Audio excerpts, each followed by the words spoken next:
face and voice of Africa. The story of resurgent and burgeoning Africa is here, only on the Pulse of Africa channel.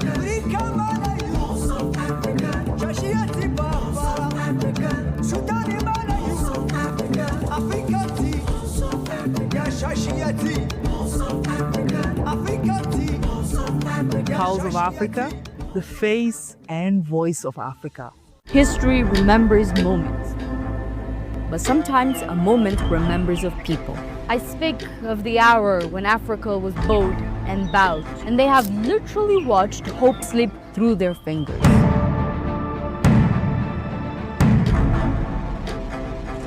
Then rose the mountains of Adwa, towering, silent, and eternal. From those heights came the warriors of Ethiopia, united and unwavering.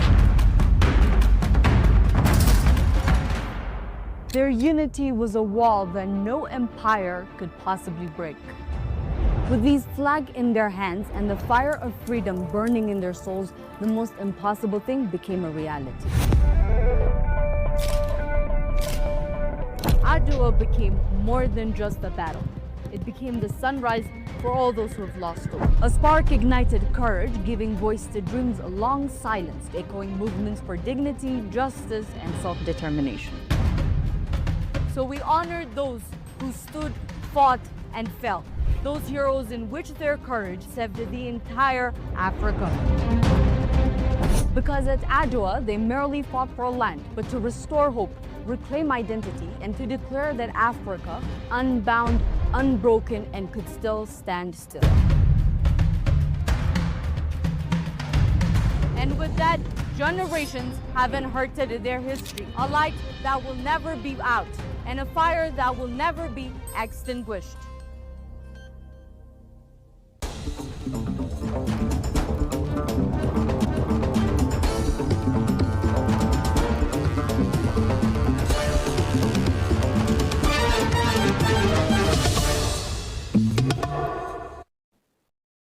Hello and welcome. I'm Frau Namak and you're watching Pulse of Africa News, live from Addis Ababa, the political capital of Africa.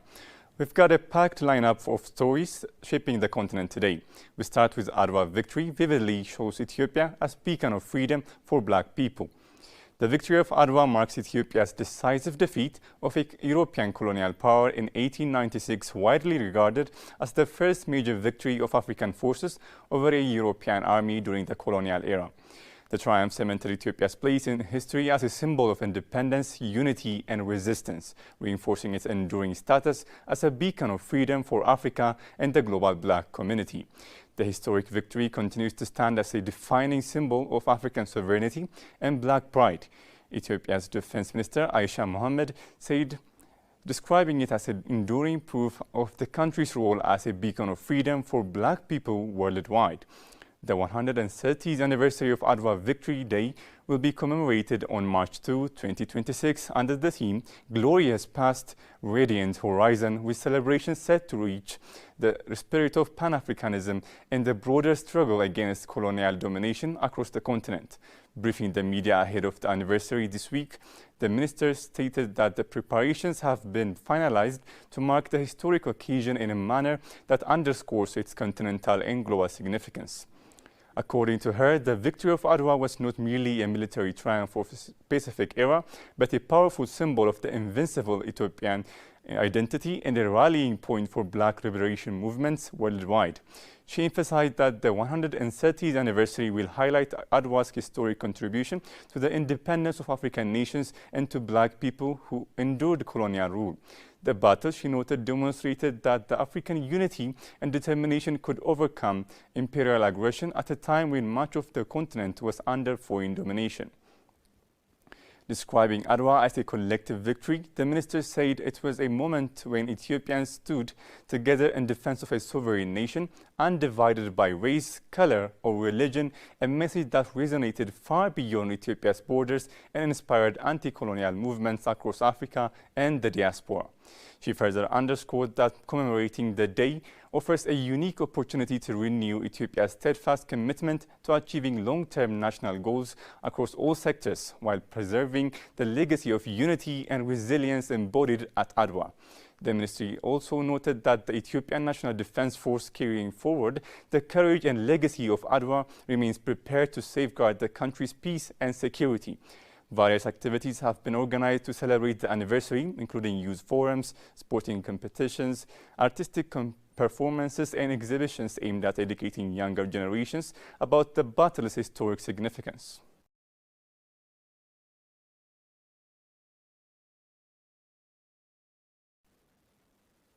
The President John Dramani Mahama has announced a 20 million Ghanaian cedis government allocation to the film sector.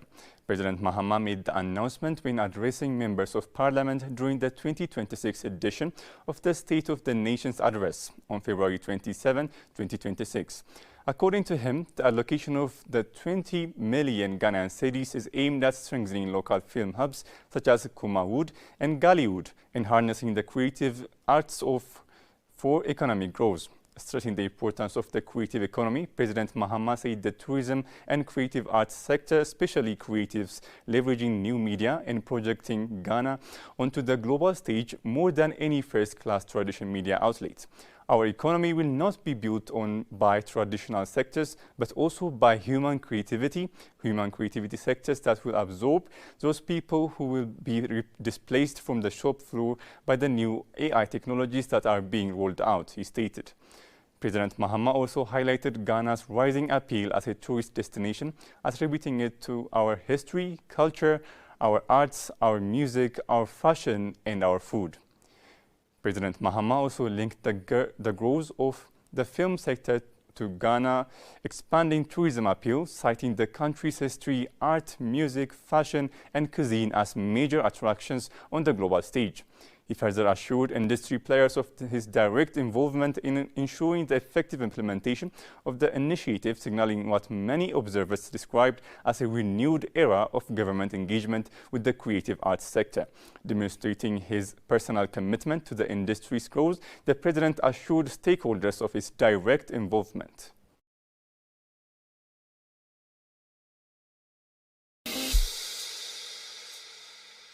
From the north, we brought our mountain strengths.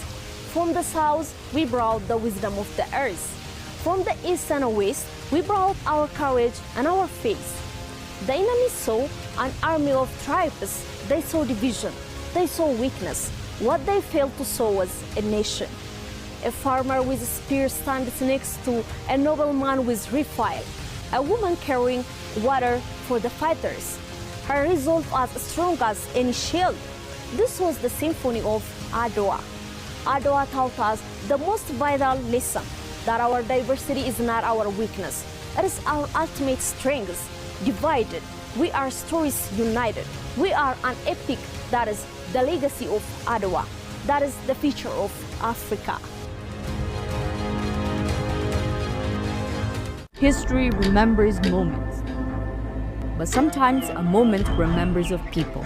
I speak of the hour when Africa was bowed and bowed, and they have literally watched hope slip through their fingers.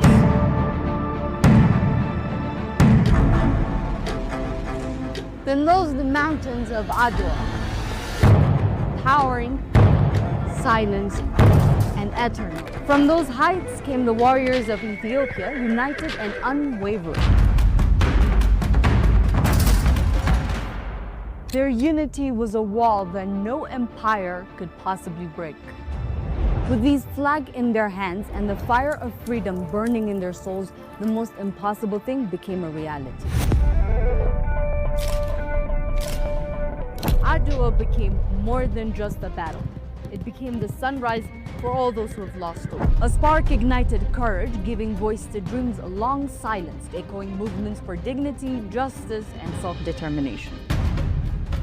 So we honored those who stood, fought, and fell. Those heroes in which their courage saved the entire Africa. Because at Adwa, they merely fought for land, but to restore hope, reclaim identity, and to declare that Africa, unbound, unbroken, and could still stand still.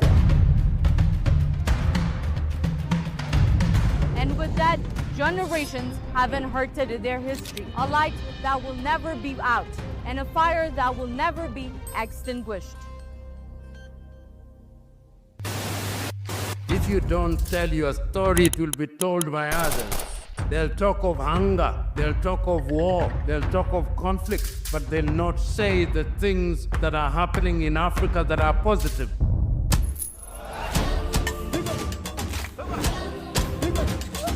This is POA, a very new media organization in Ethiopia. We have to be voice for ourselves. There is no one else that can tell our story better than us. If it's defending African matters, then go for it. Go for Pulse Media. This is the Pulse of Africa. Tune in, follow the journey, and learn about the news and what's shaping our African continent. I am really impressed by the work that they are doing by telling the African story from Africa for Africans. I think it's definitely needed. Please subscribe to the Pulse of Africa on all platforms.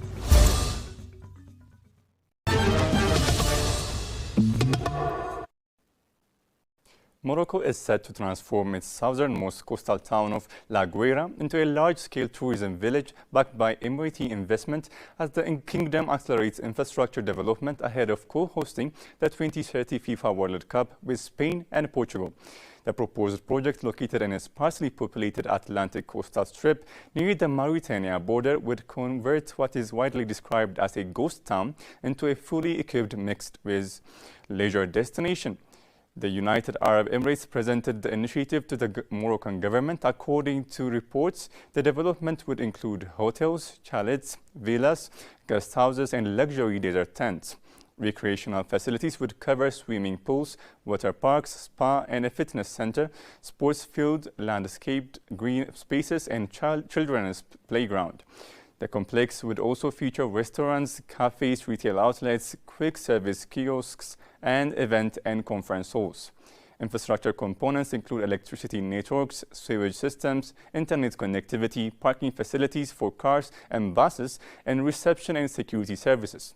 The proposal comes as the UAE deepens its economic footprint in Morocco, particularly in the southern province.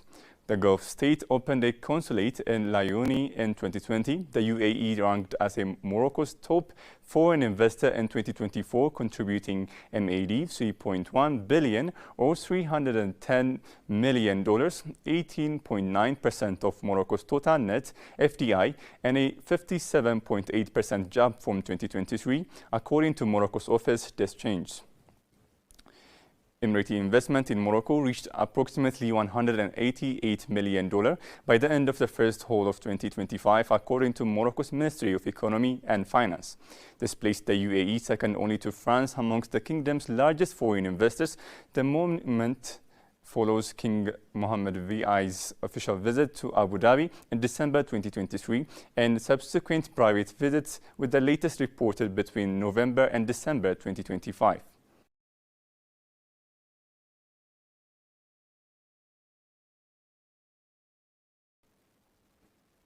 Nigerian Afrobeat artist Tiwa Savage has launched the Tiwa Savage Music Foundation, a philanthropic initiative aimed at supporting the development of emerging African music professionals.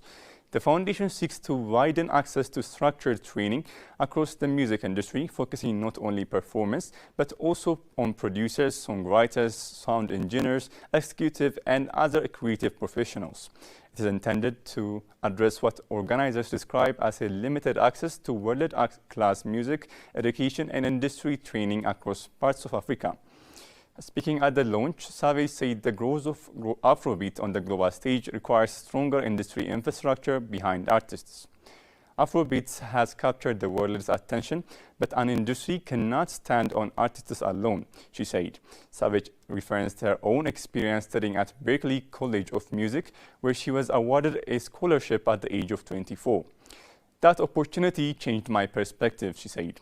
It expanded my understanding of global systems and the power of knowledge behind creativity. It showed me that talent is universal, but access is not. She added that technological changes, including artificial intelligence, are reshaping the global music industry and require African creatives to be equipped with the necessary skills. The question is whether we will be educated leaders in this space or observers left behind, she said. The foundation stated that its broader objective is to expand awareness of career opportunities within the music sector and provide access to training and professional development resources for young African creatives.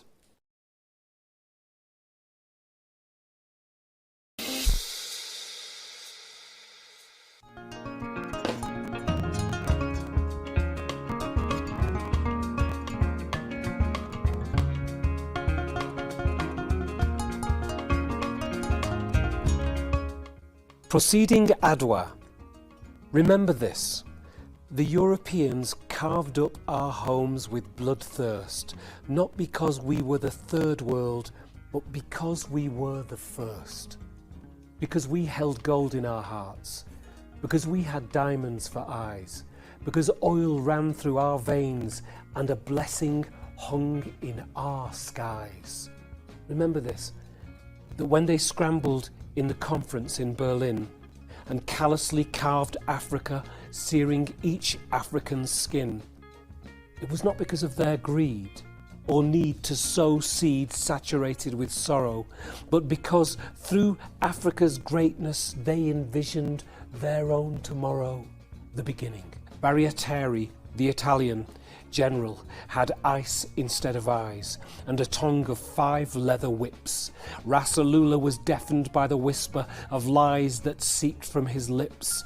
Through Alula's agents who could read the tone of Ethiopian winds, their whisper, we will catch the Italian advance before the advance begins. And with anger, that of lions, and a swiftness of eagle's wings, Alula rose, magnificent, and rode to the foot of Menelik the king.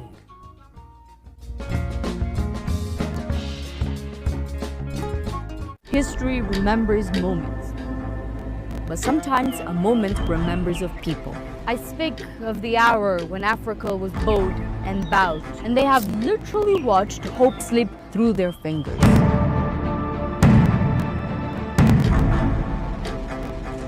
Then rose the mountains of Adwa, towering, silent, and eternal. From those heights came the warriors of Ethiopia, united and unwavering.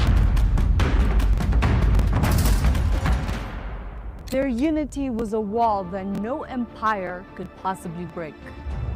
With these flags in their hands and the fire of freedom burning in their souls, the most impossible thing became a reality. Adwa became more than just a battle. It became the sunrise for all those who have lost hope. A spark ignited courage, giving voice to dreams long silenced, echoing movements for dignity, justice, and self-determination. So we honored those who stood, fought, and fell. Those heroes in which their courage saved the entire Africa. Because at Adwa, they merely fought for land, but to restore hope, reclaim identity, and to declare that Africa, unbound, unbroken, and could still stand still. And with that, generations have inherited their history, a light that will never be out, and a fire that will never be extinguished.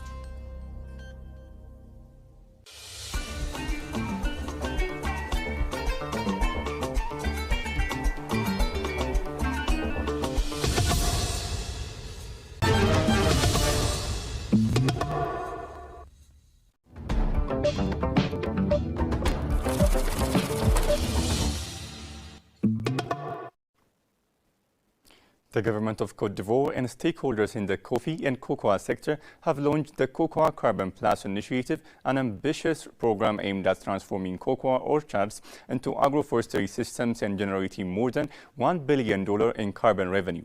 Launched on February 26, 2026, the initiative seeks to convert 2.5 million hectares into resilient agroforestry systems by 2035 and plant 100 million trees within cocoa and coffee plantations, according to the Coffee and Cocoa Council.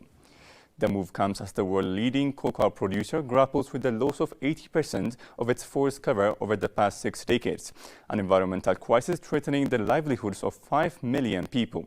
Deputy Director of Research Patricia Asomwe Ofeo said the project aims to generate $1.25 billion in long-term carbon revenue, diversifying income for 750,000 producers while guaranteeing zero deforestation.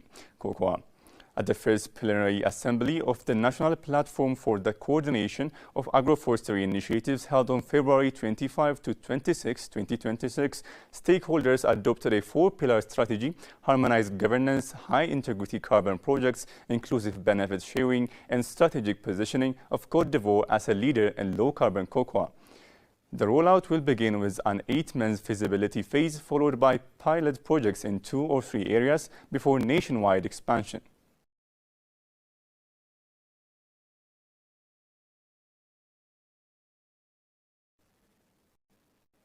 Zimbabwe's central bank left its main interest rate unchanged, saying it wanted to keep policy tight to anchor inflation at low levels after it fell to single digit in January for the first time in over 3 decades. We need to make sure inflation is anchored first. Therefore, the policy rate will remain at 35%, Governor John Mushaya Vanu told a press conference on the outlook for monetary policy this year. The rate has been at 35% since September 2024, as policymakers have tried to rein in rampant price pressures and bolster confidence in the Zimbabwe gold currency launched about 2 years ago. Inflation started to slow significantly in the second half of 2025 and fell over to 3.8% year-on-year in February in local currency terms. The Reserve Bank of Zimbabwe said on Friday in a policy document that the achievement of a single-digit ZiG inflation provides scope for the eventual review of the bank policy rate, but the causation was still warranted so as not to risk reversing the gain on the inflation front. The central bank expects annual inflation to stay in single digits this year and 2026 economic growth of at least 5%, supported by strong commodity prices, particularly for gold and platinum group metals.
Moving on to sports news, with less than 3 weeks to kick off, qualified teams are stepping up preparation for the 2026 Total Energies CAF Women's Africa Cup of Nations, set to take place in Morocco from 17 March to 3 April. The 16 participant nations are using their first international window of their first year to fine-tune tactics, assess squad depth, and improve match fitness ahead of Africa's premier women's football tournament. Several high-profile friendlies have been lined up, including a much-anticipated double-header between Cameroon and Nigeria. Hostess Morocco will test their readiness with 2 matches against Burkina Faso in Rabat. Elsewhere, Côte d'Ivoire, Algeria, and Egypt are also engaged in competitive build-ups, while Kenya and Benin aim to build momentum through regional encounters. Meanwhile, Tanzania and Ghana have opted for overseas preparation, traveling to the United Arab Emirates for the Pink Ladies Cup in Dubai from 28 February to 6 March. The invitational tournament also features Russia and Hong Kong, offering varied opposition ahead of the continental showpiece. As the countdown continues, teams across Africa are intensifying efforts to ensure peak performance when the final begins in Morocco next month.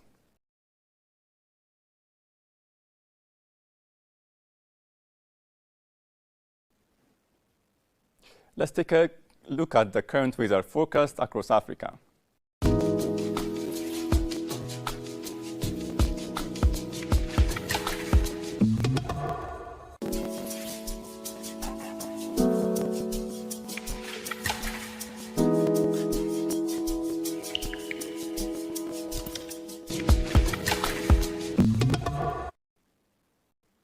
That's for the hour. Thank you for tuning in and goodbye.